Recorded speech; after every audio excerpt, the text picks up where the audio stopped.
আপনি বলতে হবে স্পষ্ট ভাষায়, সুন্নত যেখানে ইশকে রাসূল সেখানে, সুন্নত যেখানে নাই ইশকে রাসূল সেখানে নাই। দাবি করলে সুন্নি হওয়া যায় না, ঠিক কি না? নবীর দুশমন, রাসূলের দুশমন, আপনি তাদের দলে ঢুকছেন। আমি নাকি নবীর দুশমন যারা বাংলাদেশে ওদের দলে ঢুকছি।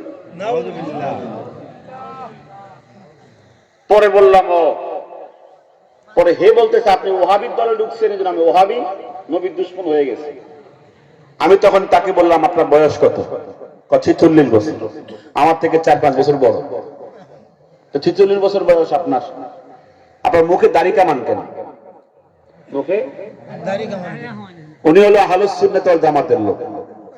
উনি কি কথা বলেন না? আহলে সুন্নাত ওয়াল জামাত। উনি সুন্নি, আহলুস সুন্নাত ওয়াল জামাতের লোক। তা ওনার মাথায় টুপিও নাই, মুখে দাড়ি ছাসিন না, দাড়ি কামাইন না, গায়ে একটা সুন্নতি লেবাসও নাই, দাড়ি নাই, টুপি নাই, লেবাস নাই। আর আমার দাড়িও আছে, টুপিও আছে, লেবাসও আছে। আমি হলাম রাসূলের দুশমন আর হেমিয়া সুন্নি। কথা বলেন, হেমিয়া কি? হেমিয়া কি? আচ্ছা, দেখে বাস্তবে সুন্নি নাকি দাবিতে সুন্নি? দাবি করে সুন্নি, দাবি করে সুন্নি। দাবি করা সুন্নি, দাবি করা আর সুন্নত নিজের মধ্যে প্রবেশ করানো কি এক জিনিস?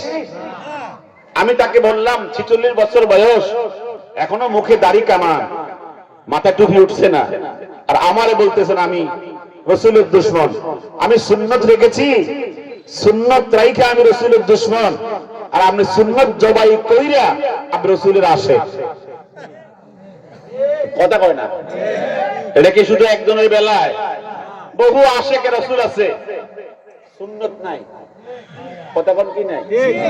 আপনি বলতে হবে স্পষ্ট ভাষায়, সুন্নত যেখানে ইশকে রাসূল সেখানে, সুন্নত যেখানে নাই ইশকে রাসূল সেখানে নাই। দাবি করলে সুন্নি হওয়া যায় না, ঠিক কি না? দাবি করলে হওয়া যায় না, সুন্নত থাকতে হবে। রাসূলের দুশমন, রাসূলের আপনি ফতোয়া দিলে রাসূলের দুশমন হওয়া যাবে না।